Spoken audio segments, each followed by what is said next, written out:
আচ্ছা, গরুর দুধ কারা কারা তোমরা খাইছো? হাত উঁচু করো তো। হ্যাঁ, ব্রেইন আছে, ভেরি ফাইন। শোনো, হরলিক্স খাইও না, হরলিক্সে চিনি, হরলিক্স খাবা না।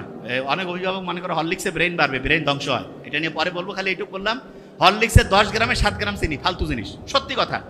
গরুর দুধ থেকে 1-2 দিন পরে কি দই পাওয়া যায় না? দই থেকে পাওয়া যায় মাখন, মাখন থেকে পরবর্তীতে পাওয়া যায় ঘি।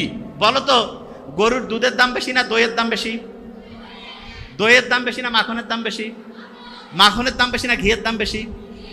আচ্ছা, এবার তুমি মনে করো ঘি ডাইরেক্ট দুনিয়াকে ঘি আসে, নাকি দুধ থেকে দই, দই থেকে মাখন, তারপরে ঘি? ডাইরেক্ট ঘি নাকি দুধ থেকে তৈরি হয়? আচ্ছা, তুমি ভালো কাজ করছো, সাথে সাথে তুমি পুরস্কার পাইছো, তাইলে বলো তো দই পাবা না দুধ পাবা? গরুর দুধ পাইলা।